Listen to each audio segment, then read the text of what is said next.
Hello guys good morning. പുതിയ വീഡിയോയിലേക്ക് എല്ലാവർക്കും സ്വാഗതം. ഇന്ന് നമ്മൾ ഇറ്റാലിയൻസ് വീട്ടിലുണ്ടാക്കുന്ന ഫുഡ് ബ്രക്കോളിയുടെ ഇലയും തണ്ടൊക്കെ വെച്ചുള്ളൊരു പാസ്തയാണ് കേട്ടോ. ബ്രക്കോളിയുടെ ഇല നമുക്ക് കട്ട് ചെയ്തെടുക്കാം കേട്ടോ.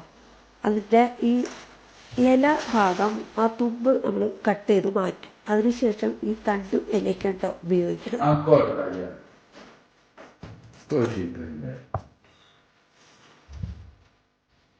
Questo non vuole, tu vedrai, è troppo dura quella.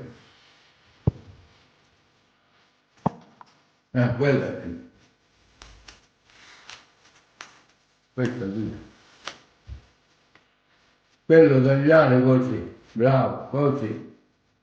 In quattro, quello tagliarlo.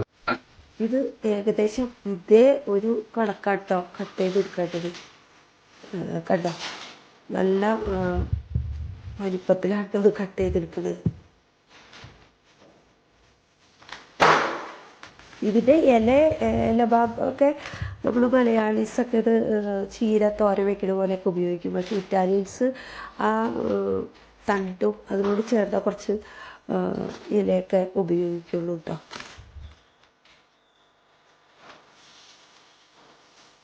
ഈ വലിപ്പത്തിലൊക്കെ ഉണ്ടോ ഇത് കട്ട് ചെയ്ത് എടുക്കുന്നത്.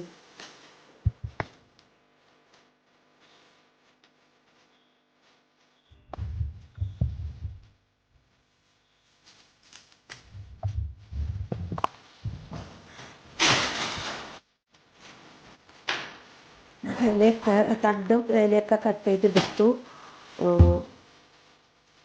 ഇതിൻ്റെ ഇല കൂടുതൽ കളയാണ് അവർ ചെയ്യുന്നത്.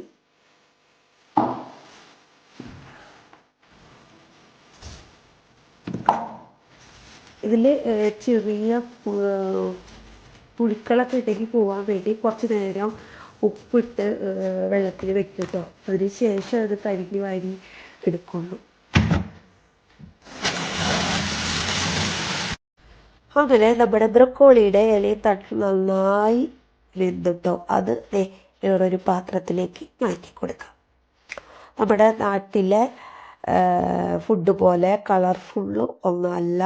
ഇതിൽ എരിവോ മസാലയോ പുളിയോ ഒന്നും ചേർക്കുന്നില്ല. Only olive oil and salt.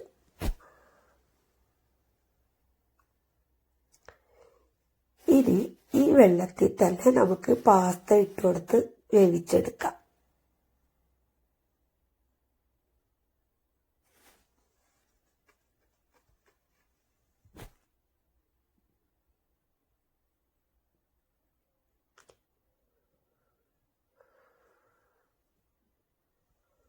അങ്ങനെ പാസ്ത വെന്തു.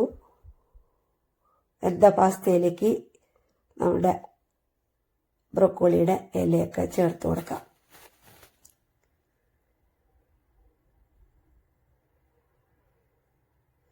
കാണാൻ ഭംഗിയൊന്നുമില്ല, പക്ഷെ വെരി വെരി ടേസ്റ്റി ഫുഡാട്ടോ. ഇതിലേക്ക് നമുക്ക് കുറച്ച് ഒലിവ് ഓയിൽ ഒഴിച്ചു കൊടുക്കാം.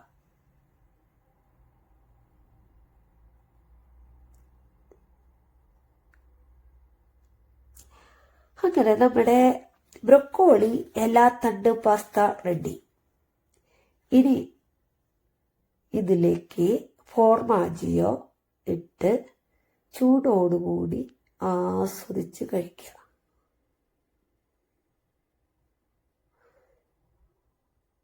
തണ്ട്